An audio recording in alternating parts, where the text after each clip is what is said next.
controlled a lot of that, and that's life. And some of the NGOs are, I can tell you, I have done a lot of consulting work with the UN and work with them. As an experiential human rights focused practicum, I really don't think you would have gotten much value out of it. I know it sounds romantic to say I went to the UN, but in terms of the work that is done, John, I don't know if John's here yet, but yeah, he did an externship there. I've worked with them. They put together some interesting reports, but they're not doing the human rights work. And that's what this program is about. People who are really doing the work in the field, not just a fancy name and here it is. And because they're not, there's some political reasons they can't be particularly effective, because they work for a consensus organization in 200 countries, and you have to balance it all, and you can't offend anyone, which often ends up being that you can't do anything, and there's a very dense bureaucracy. And so going to the NGOs to see, you know, when Robbie was talking yesterday morning, I hope you enjoyed that. He was talking not only about governmental agencies and the super governmental agencies, but even some of the larger NGOs like Amnesty International, which he worked with for years. At one point, he said diminishing returns, you know, writing letters to a president to have a prisoner released. After a while, it does. Sometimes you learn to send out warm letters, and it had little effect. And he was talking about working in the community and doing more grassroots work, which is really, in my experience, in Southeast Asia, in India, and in the former Soviet Union, those are the groups that are making the difference. And if you want to do human rights work and see people who are really making a difference, the NGOs and the local NGOs are the ones who are, and if it's not of interest to you, maybe you're in the wrong practicum, because that's what we're focusing on in a lot of ways. Professor Maroof is now, and you'll have in the next half hour, a revised schedule for next week. One of the reasons we haven't given you, and it'll be a little clearer on some of the things that might have been confusing to you, is that we're going to be there, or is that when the bus is going to be there? And your feedback gives us, you know, it's the first time we've done it, and it gives us your perspective, and this is confusing to me, and so don't hesitate.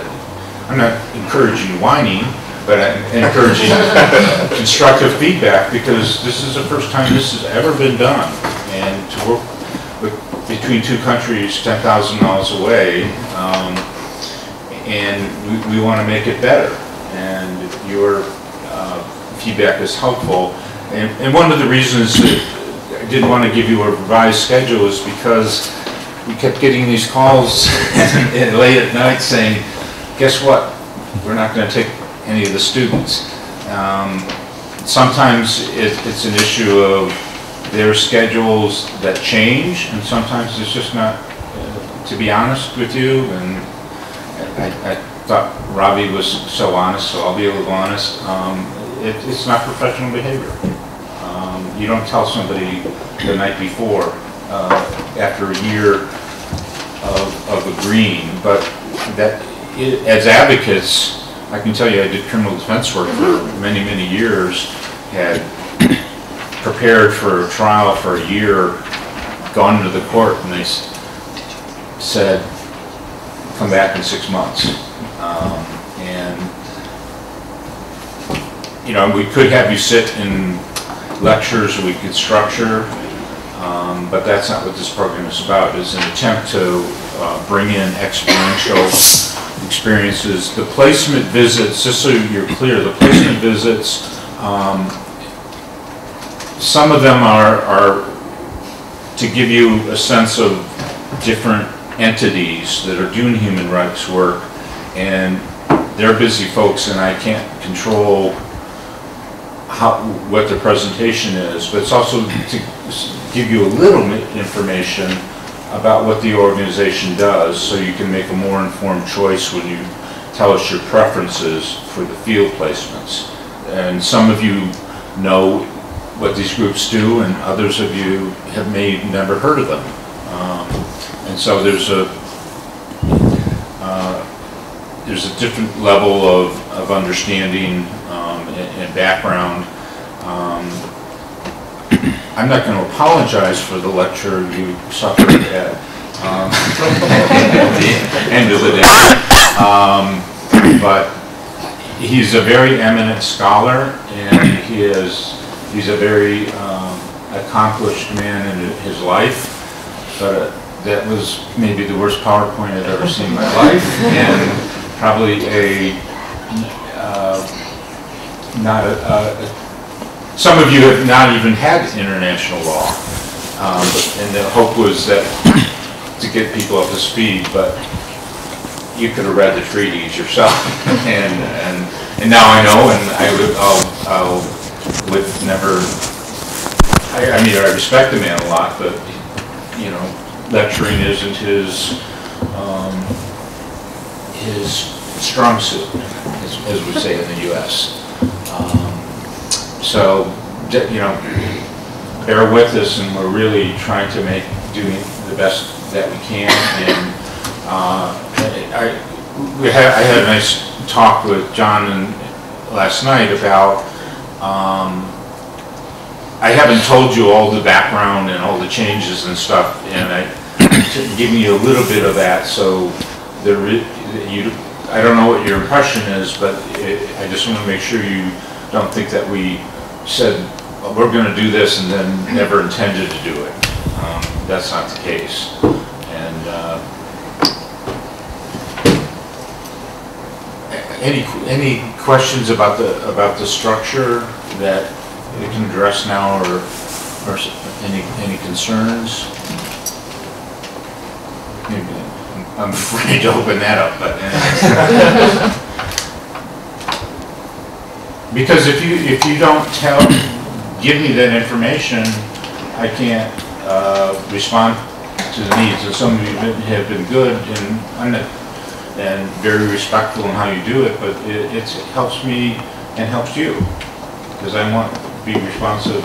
And people come here with different needs and different levels of sophistication, different expectations, and you know, it's not going to be a perfect fit for all of you. And the multicultural interaction is a primary goal of the program, and I hope that's happening. It seems to be happening from what I can tell. People are talking to each other and working. That's why we're doing a lot of small group work instead of just lecturing.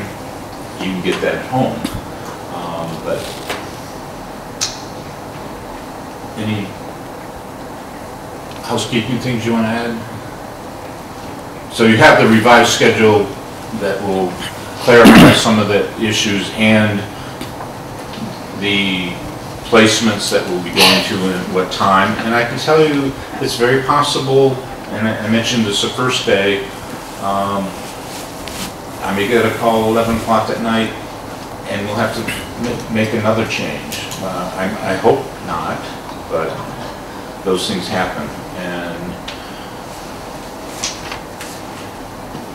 so I just wanted to tell you that. So, yes, John? Oh, so I was just going to, I know people were wondering if people are actually going to look at some of the suggestions in the suggestion box.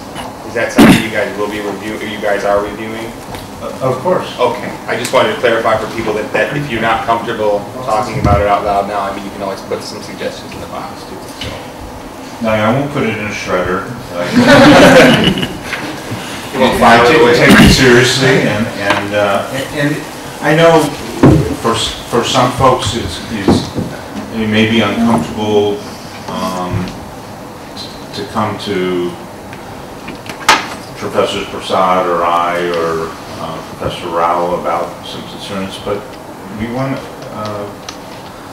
we can't take care of everything for everybody, but if we don't get the feedback, and we can't be responsive, we can't, there's some things, for instance, the Supreme Court backed out. We're trying to find out if we can get either to the Delhi High Court or to the Supreme Court on the 5th. And we will have an answer later today. And that's in response to someone saying this is important. And that fits into human rights work to some extent. But, you know, again, a lot of the, you know, we hear about the fancy cases, and in the U.S. we hear about the fancy cases, but Brown versus Board of Education, very famous case, still really hasn't been implemented. It's the people who are working in the communities who are pushing to desegregate, and I'll stop and Professor Rao will talk about today, and we may get interrupted by Professor Alumni just around just because he needs to know it with regard to this weekend and who wants to go, and he'll hopefully have copies of the costs. But okay, I'll shut up. I think what we intend in this session is maybe about 15-20 minutes overview of the individual rights and procedures in the criminal justice system, and then we have 6 problems, and this will be distributed to you, and then we will have that. I think Professor Martin will explain how we will deal with this as a small group exercises. These are the 6 problems. We will give it to you. Actually, Dr. Rao will explain. Yeah. Or Prasad. Yeah. So the idea is to have some broad discussion on the individual rights and procedures in the criminal justice system, and then look at, these are the important 6 cases decided in India, but we want both the students from US and India look at much more critically, and if this is a case in the United States, what is the procedure which is available?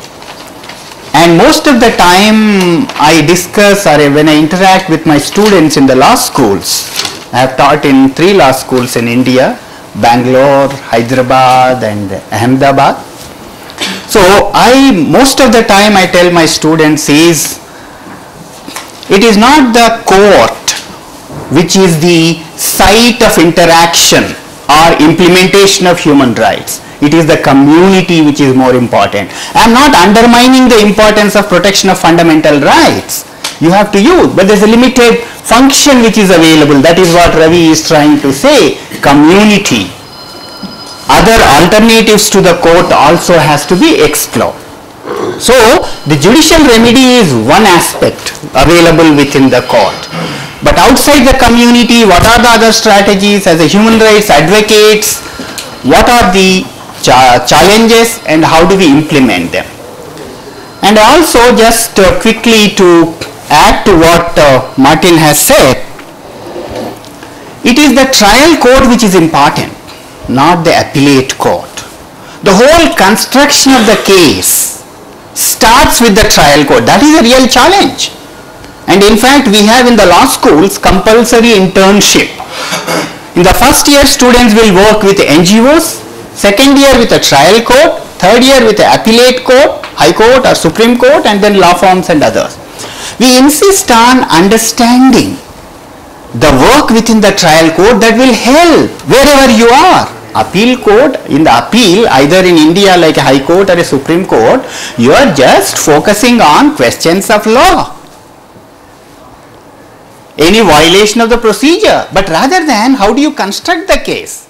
cross-examination, chief examination, evidence, appreciation of evidence, argument, particularly in the criminal case or in the civil case, any case. That's a real challenge. I practice as a trial court advocate in the criminal courts and high court in Andhra Pradesh. I know. That's a real challenge. Rather than looking at the decided cases, this is all only the one aspect of skills of advocacy. Yes. Okay. So let me come to this. I wanted to just interact with you on three important issues. First is, what is criminal justice system? Is there a real system?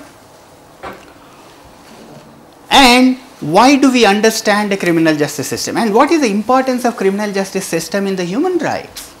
In the human rights field. Second issue is, who are the agencies involved in the criminal justice system? Third issue is challenges.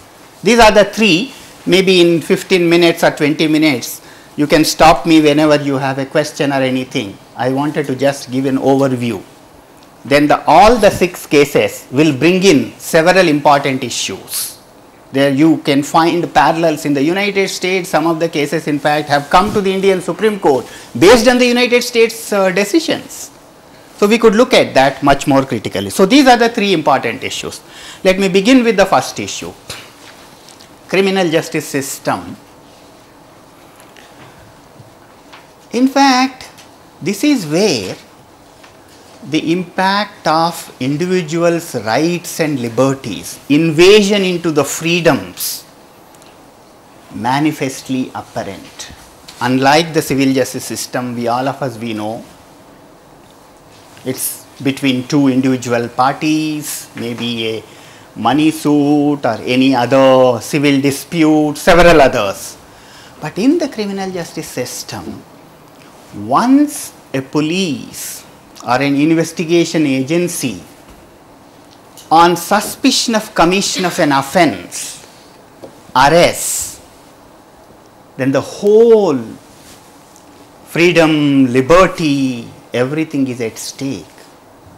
So, criminal law is important. Criminal justice system is important because it has a direct impact on the citizens' rights, liberties.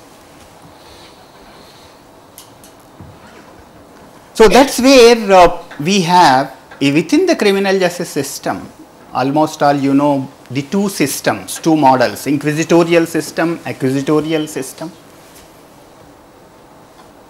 And in fact, no country has the tight compartments of inquisitorial model or acquisitorial model. There is a mixture.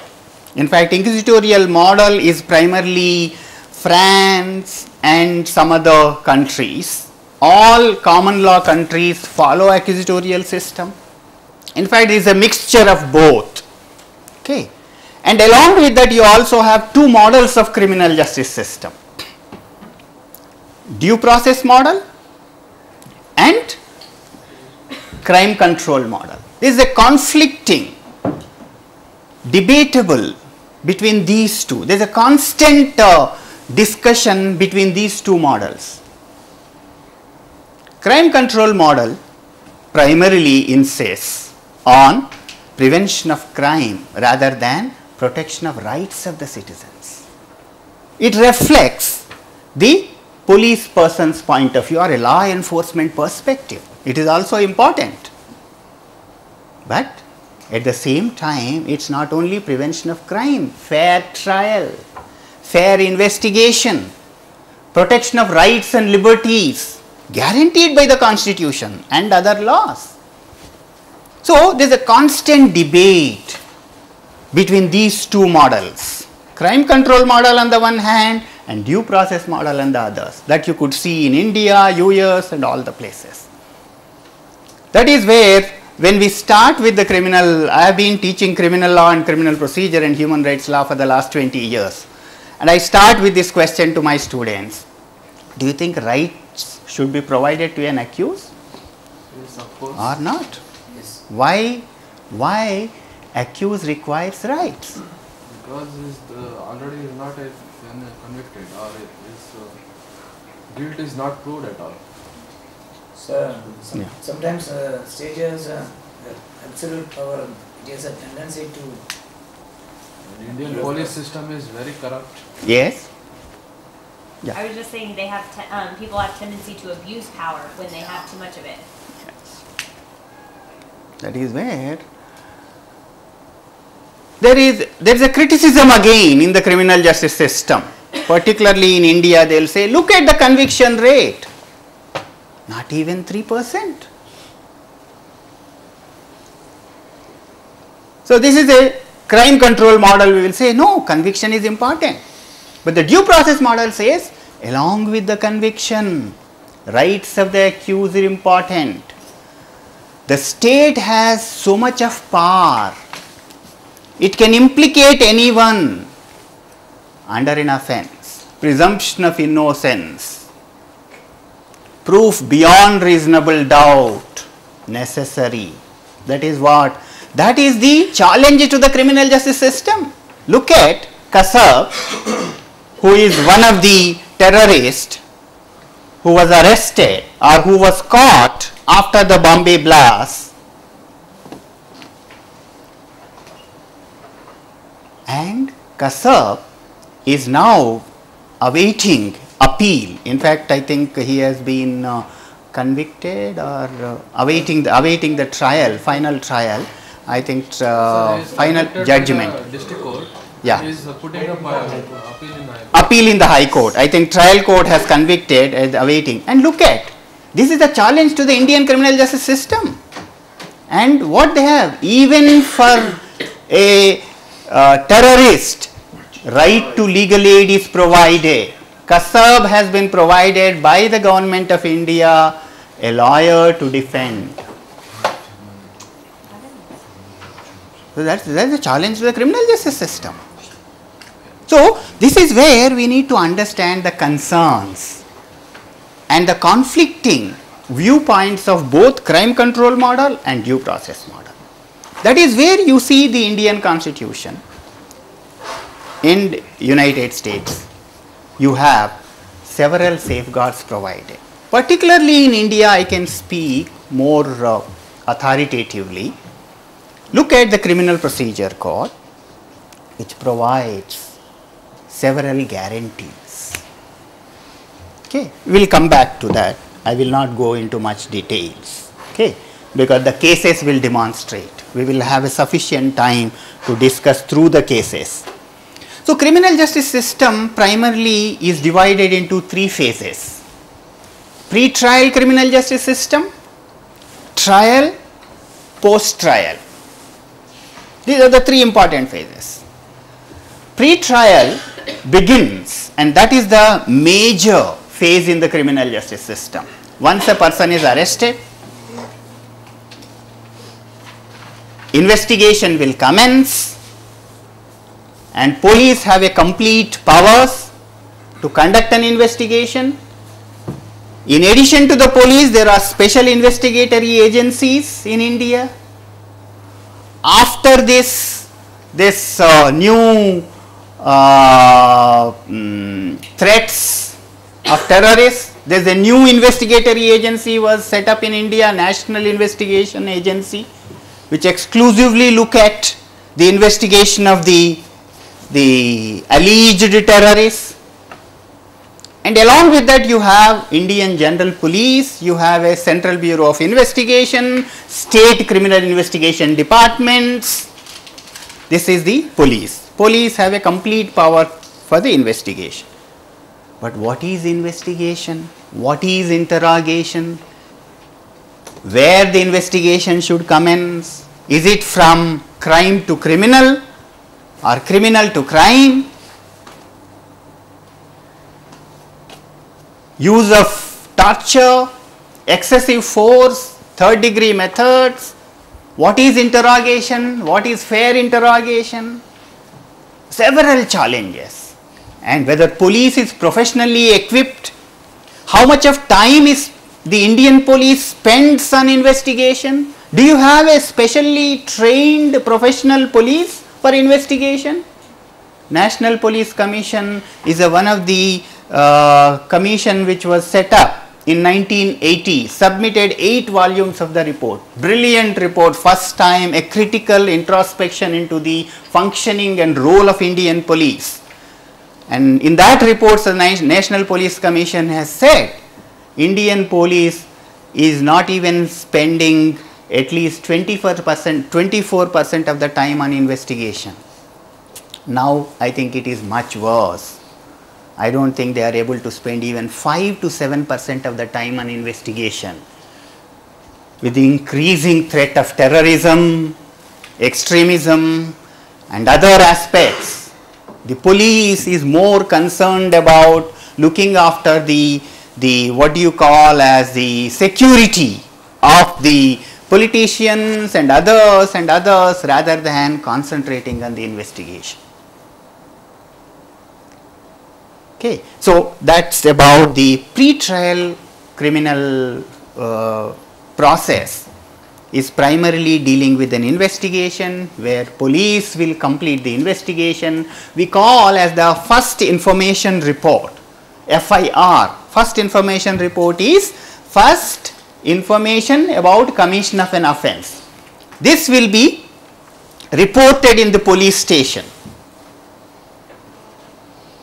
So then once the police completes the investigation, it is called as the final report of the police is called as charge sheet.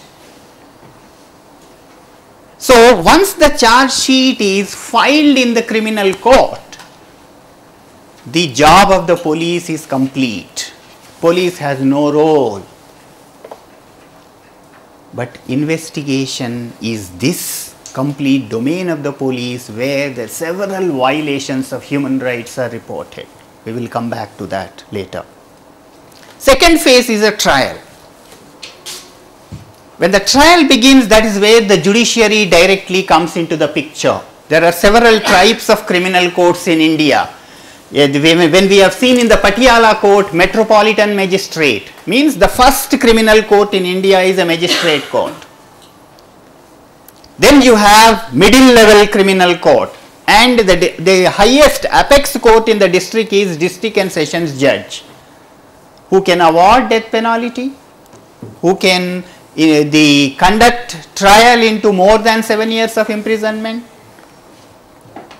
So that is where the second phase is a trial, and before the trial commences, public prosecutor will commence the trial, introduce the case, and then you have then the defense counsel, and if the accused is not able to provide a lawyer or not able to engage a lawyer, if he is a poor indigent person, the state provides legal aid. There is a mandatory duty on the state to provide legal aid in criminal cases. No trial can commence without a lawyer present on behalf of the accused. It's a constitutional guaranteed under Article 22 and also a procedural right under the Criminal Procedure Code. So trial is the second phase where the two parties will present before the court. Court will look at the entire documents, evidence, material objects produced before the court, and on the basis of that they will come to a conclusion, and that is again a very important phase in the Indian criminal justice system, is a sentence hearing. Unlike United States, there is a distinction in the United States and India. But in India, this was introduced in the new Criminal Procedure Code in 1973. The judge, before declaring or before pronouncing the judgment, has to hear the accused only on sentence. This is a very important procedure, sentence hearing. Why? Why do you require this procedure? I was told in the United States, you have a very comprehensive federal sentencing guidelines, and the case after this there are two phases in the trial phase: adjudication of guilt and pronouncing of the judgment. So in the United States, once the criminal trial is over, then the case will be transferred to the sentencing judge, I don't know, you may have to correct me, but in India, the same judge who hears the entire trial case also hears the accused and sentence. There are, yeah, okay. And there are no separate sentencing guidelines, but there are in the death penalty. We have created a new doctrine, rarest of the rare cases. Aggravating factors, mitigating factors. But this phase is very important in the Indian criminal procedure because this is an opportunity for the court to hear the accused background, antecedents, chances of reformation, reconciliation, social integration. This reflects the developments in penology, humane punishments.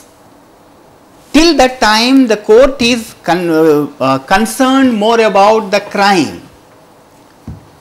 What is an evidence available against the accused? And now, before they pronounce the judgment, they will look back whether this person, are there any chances of reformation? How much of punishment should be given?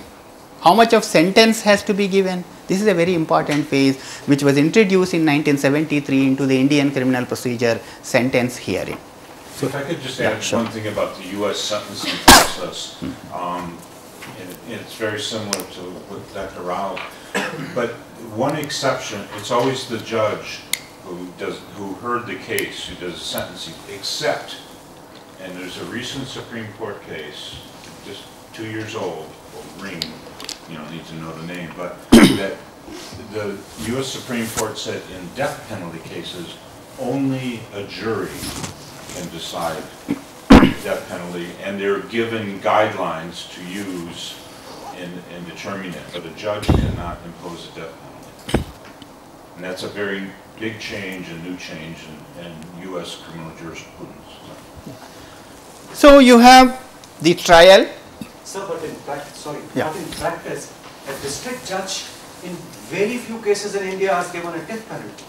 Sir, sir, as Sir, that is the practicing lawyers, confirmation of the High Court judge. Yeah. In fact, the district court has ever given. no, there are. In fact, no. All descendants are from district court. Exactly. They haven't implemented. Yeah. They are empowered, but very few cases they have given. It has to be confirmed. The district judge. It has to be confirmed by the High Court, because this is providing another opportunity to the higher court to relook it again. Plus, if even it is confirmed by the High Court, invariably appeal or reappeal goes to the High Court. Absolutely. So, willy-nilly, a district court, very few cases, maybe once in a blue, who has given a death penalty. Yeah, it's supposed No, to be there like are. that. Sir, It's supposed to be like that. Descendants is an Yeah. exception. In fact, the district sessions judge in the Patiala court, in the discussion he was mentioning a child sexual abuse. Recently, he said last week he has awarded death penalty. The judge which we met, he was telling me, I don't know whether he said in the discussion or in private, he was just saying last week he has awarded a death penalty and a child sexual abuse of 4 years girl. 4 years. And Yeah. see, if you look at the jurisprudence under Article 21, the Supreme Court is very clear with Bachan Singh case, Yeah. Chandra Kumar case, earlier case, they said death penalty is an exception. Life imprisonment is a law. Yes. In I fact, can also tell you, yeah. in the different states in the U.S., for instance, the state of Texas and the state of Florida, they impose the death penalty at a much higher rate than some states. And in some states, the death penalty is abolished. Yeah. So that's up to the state. Yeah. But Texas Yes. is the leader. And I'm glad you have raised this. There are two interesting studies on death penalty. I think whoever is interested, you should read. Amnesty International India section has come out with a very comprehensive research on death penalty in India. 1950 to 2009. All the judgments of the Indian Supreme Court have been analyzed. thanks to one of my old friend Bikramjit Batra, who again worked with the Amnesty International India and studied in Warwick, who was tremendously done. And in fact, he used the Right to Information. Right to Information Act, if we have, there is a very interesting legislation in India. If we have some time, we will discuss in the post-dinner sessions, which is a remarkable piece of legislation in India. Right to Information Act in 2005. Bikramjit Batra has filed right to information petitions asking for how many people have been awarded death penalty in India. Give me year-wise. Very interesting research, Amnesty International India. Second, now there is a trend in India, there is a progressive shift towards abolition of death penalty. That is what the United Nations also believes in. All the countries now progressively abolish death penalty. So the third phase is post-trial in the criminal justice system. Post-trial is, yes. I just have a question. How is the death penalty done in India? Is it lethal injection? Is it Hanging. In fact, it's a very interesting. In fact, you know. Particularly type of rope. Yeah, type of rope, and there are the hangmen. Hangmen they call. There is an interesting sociological study on the hangmen. Who are these people? How do they respond? What is the psychological reaction? No, killing a person by a rope is not a easy thing. In fact, some of my friends, those who are district judges, they say, particularly whether he is a Hindu or a Christian and others, what they will say is, after they impose a death penalty, they pray the God next day.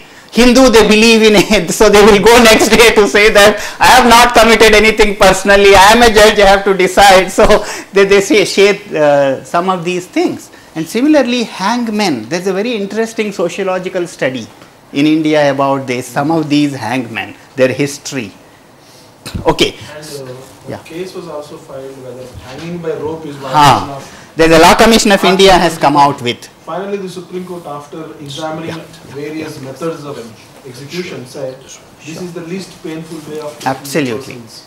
That is Dina versus Union of India, and said it is not a violation of right to liberty under Article 20. In fact, there is a Law Commission of India report on this. If I'm not mistaken. Dina versus No, there is a Law Commission of India report on this. What is a fair, humane method of death penalty? Which one is the best method? There is a Law Commission of India report, and Law Commission of India website is a free access.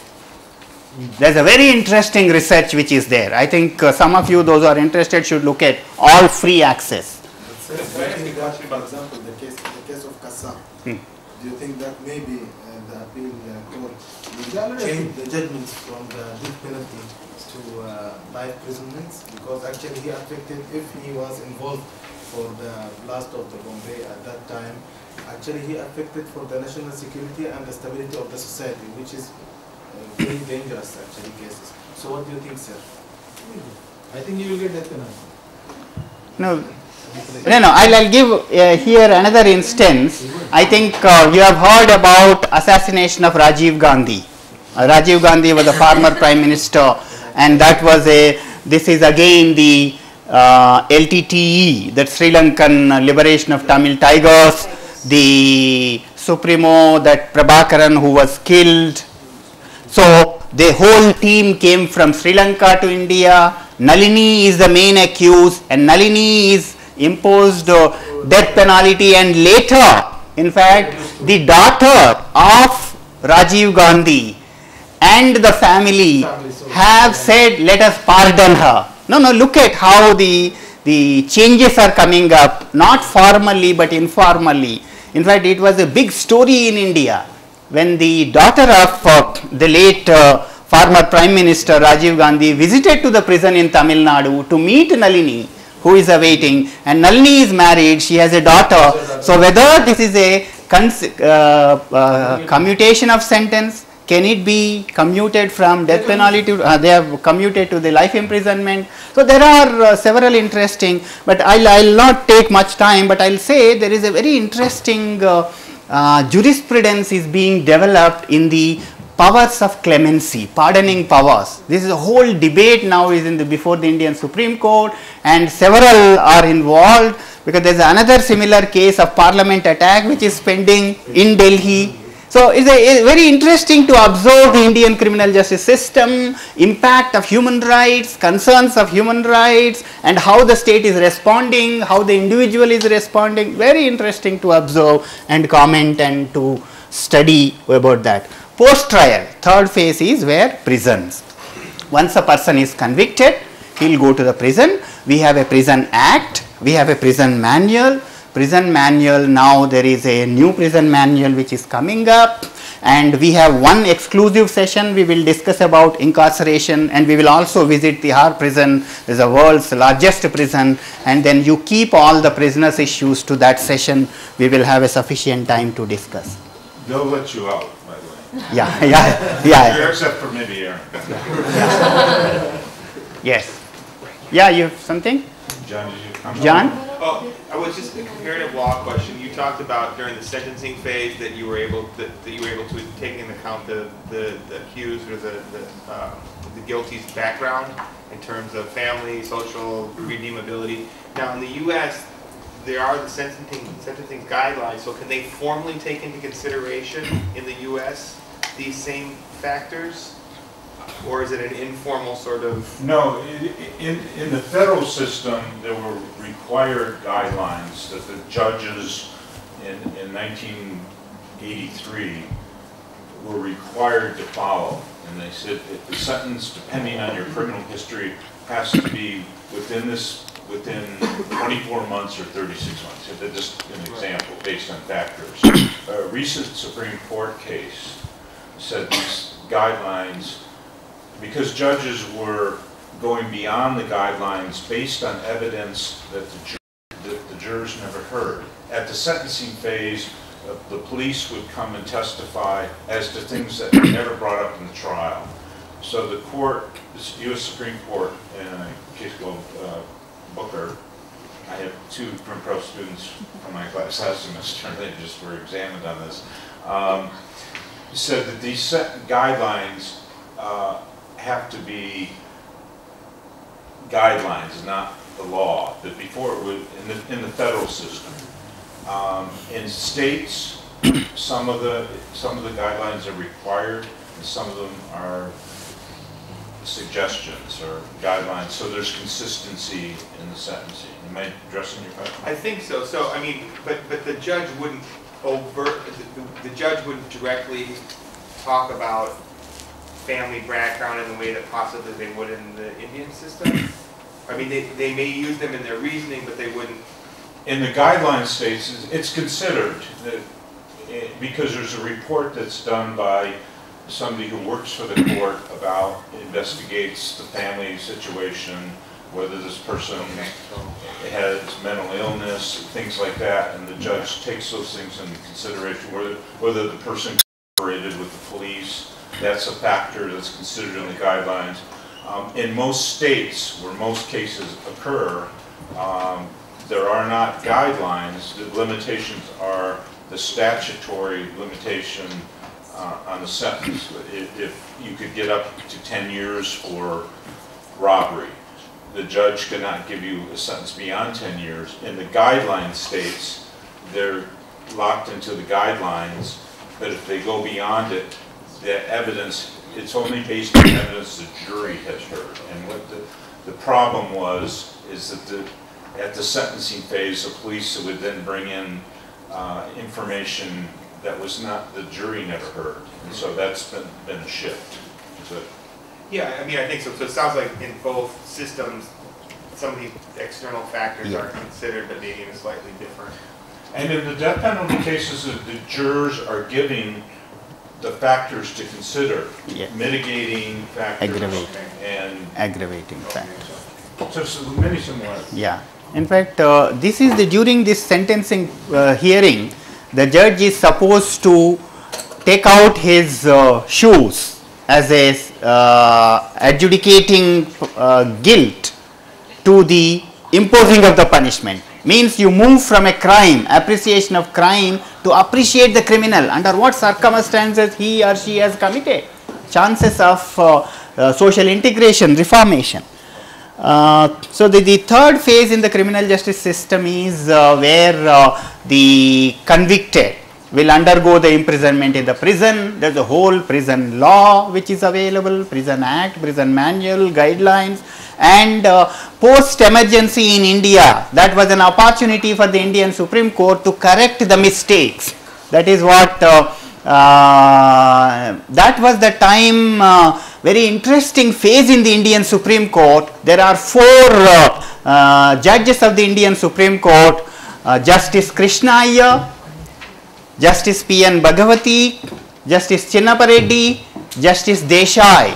These are the 4 champions of human rights, and in fact one critic, constitutional academic critic in India, he says this is nothing but constitutionalization of criminal procedure started in the post-emergency phase in India that brought whole prison rights new jurisprudence, articulation of new rights which are not there neither in the Indian constitution nor in the criminal procedure. There is a whole phase of interesting 1980 to 90 you could see, that is where you have social action litigation, public interest litigation, liberalization of locus standi, and Supreme Court started receiving even a postcard, letters, telegrams.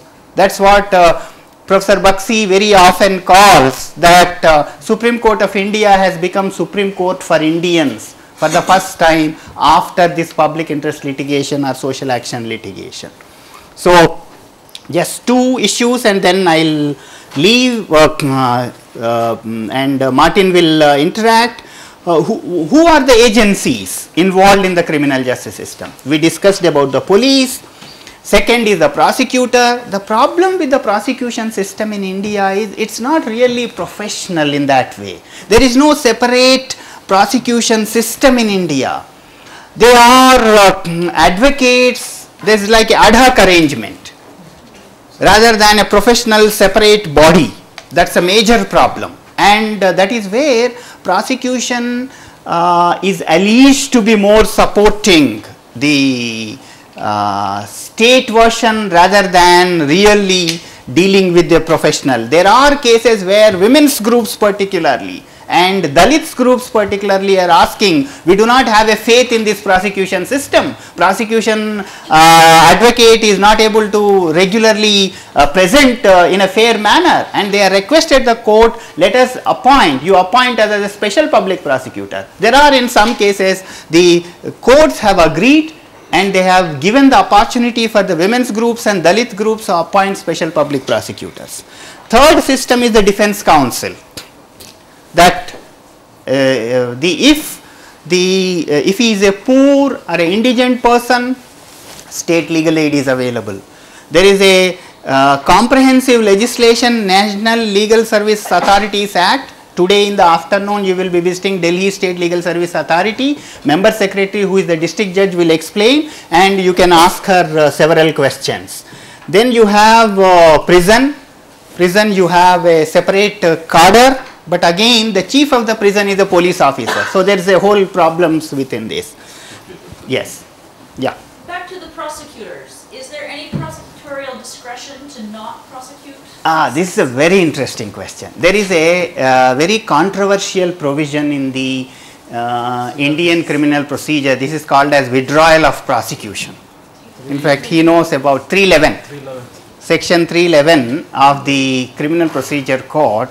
This is abused, misused, and the government puts a pressure, but ultimately it is the prosecutor who has to apply the mind into the case and then take a decision. Most of the time it's a pressure of the government, whoever is the political party will withdraw. But there's a very interesting, as a criminal law teacher I know, I deal at least 10 days to discuss about the entire case law on withdrawal of prosecution.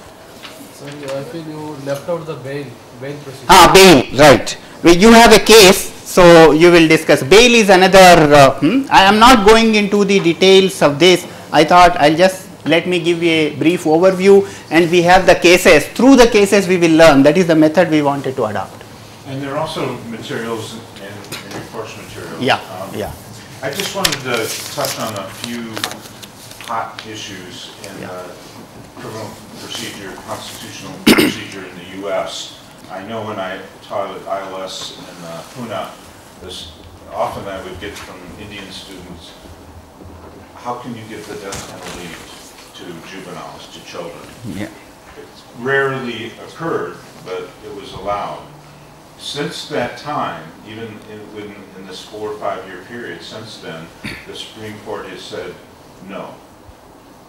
They have also said that life without parole, which means your sentence and you can never be released until you die, for juveniles is not permitted.